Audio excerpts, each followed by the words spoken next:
So, hello guys. So, ngayon magbi-BTC analysis tayo, okay? So, ngayon guys, i-analyze natin yung daily, okay? Sa daily tayo, okay? Daily. Eto. Yung, delete muna natin. Nakapag-kupit tayo dun, no? Diba? Simpleng-simple lang, diba? Nakapag-kupit na. Simpleng support lang. Diba? Ganun lang guys. Okay? So, dito, maglalagay tayo ng support. Yeah. Fake. Oh, may fake break pala dito. Okay? So, then dito is yun. Dito na lang.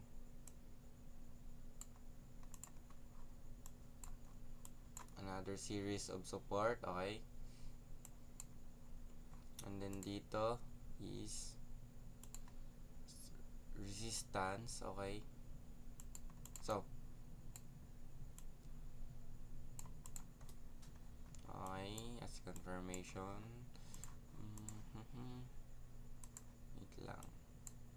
Wait lang guys. Okay?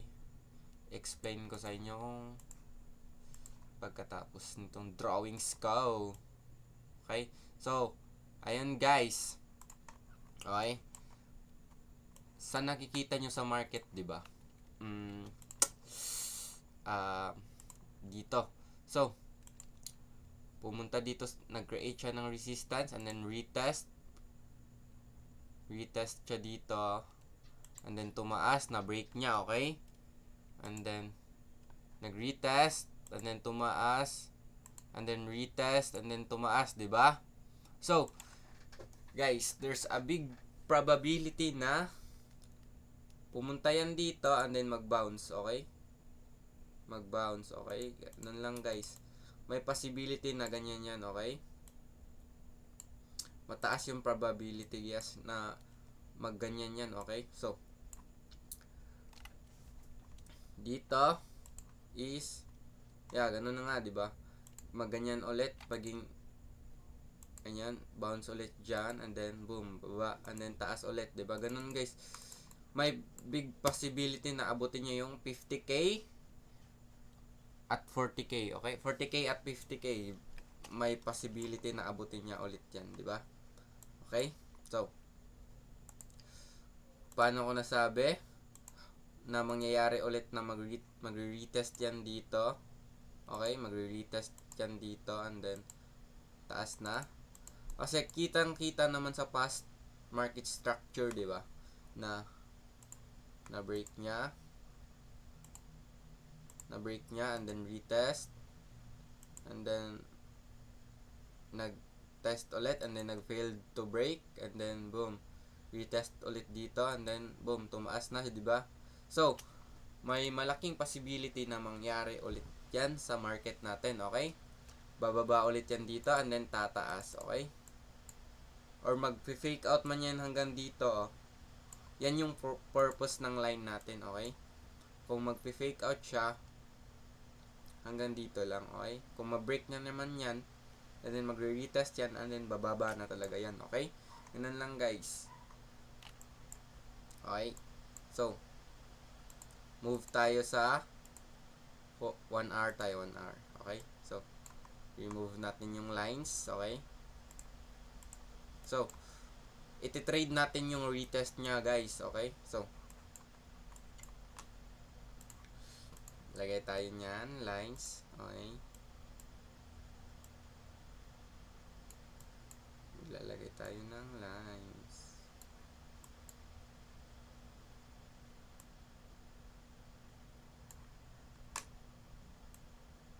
Lines, okay? So, guys,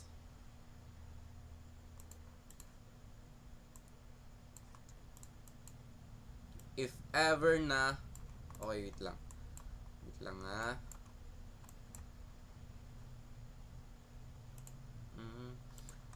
Distance, ba't nawala yung music? Sayang. Okay, so, boom. Diba dito, nakapagkupit tayo dun kanina dito. Okay, na-swift natin to hanggang dito sa taas. Noon, Swift natin yan, okay? So, guys, aantayin muna natin, wait lang, tanggalin natin to. Aantayin natin ma-break niya yan, and then mag-retest, and then boom, baba, okay? Bababa para sa retest niya, di ba? So, ganun lang guys. Okay? O hindi niya man yan ma-break, and then wala. Kung dito man yan, pwedeng ganyan, and then ganyan, and then bababa na, okay? Kasi sure na sure ako guys, kung tumaas pa man yan, let's say sa analysis natin kanina sa one day, sa daily, okay?